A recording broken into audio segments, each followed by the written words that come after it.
এই যে বাজার গিয়েছিল, বাজার থেকে একটা গোটা কাতলা নিয়েছে, 1.5 কেজি ওজনের কাতলা। এখন আমার ধোয়া হয়নি, আমি এটাকে দেখিয়ে দিচ্ছি। আর রেসিপিটা যখন আবার করব তখন সেটাও দেখিয়ে দেবো। মাছটা দেখেছেন কীরকম? আমরা টাটকা জলে ছাড়া মাছ, এটা জ্যান্ত কাতলা মাছ 1.5 কেজি। এটাকে এরপর ধোবো বা তারপর ভাজবো।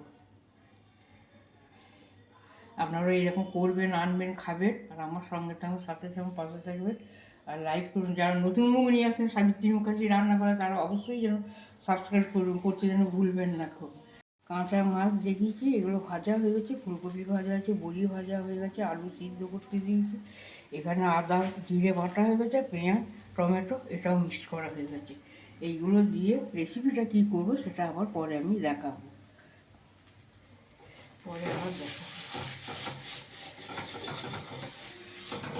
আপনারা সাবস্ক্রাইব করুন, যারা নতুন মুখ নিয়ে আসছেন অবশ্যই যেন করবে, আর দেখবেন, আর আমাকে লাইক করবেন। কেমন লাগলো? ফুলকপি আলু ওগুলো দেওয়া হয়ে গেছে, পেঁয়াজ রসুন আদা জিরে বাটা দেওয়া হয়েছে, তেজপাতা দেওয়া হয়ে গেছে। এবার এই মাছগুলো বড়িগুলোর সঙ্গে দিয়ে আমি কষতে নেব। এবার এই যে কষবি, আর একটুখানি হলুদ দিয়ে দিচ্ছি, হলুদটা একটু কম হয়েছে।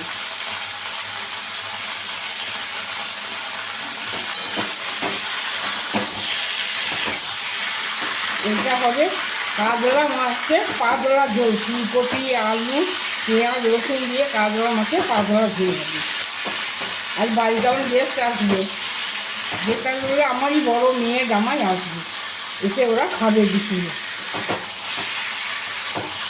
তার সঙ্গে একটু টক দই দেবো, লেবু দেবো, দারুণ হবে খেতে।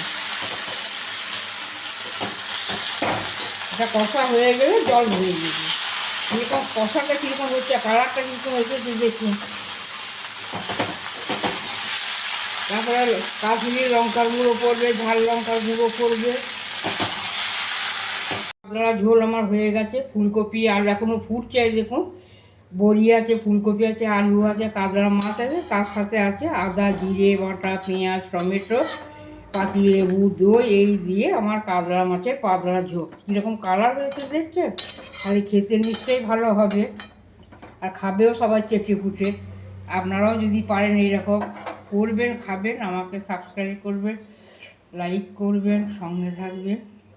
আর আমার রান্না পছন্দ হলো কি না সেটা আপনারা লিখে পাঠাবেন, কারণ আমি জানবো কী করে। কাতলা ঝোল আলু বড়ি ফুলকপি দিয়ে আমার হয়ে গেছে।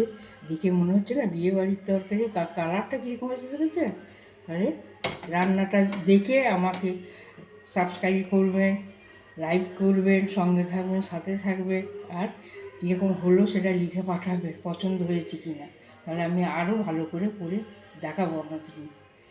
দেখেই মনে হচ্ছে গরম ভাত বেগুন ভাজা দিয়ে বসে বসে খায়, পিঠে রোদ দিয়ে, শীতকালের বাজার, দেখেছেন সর পড়ে গেছে।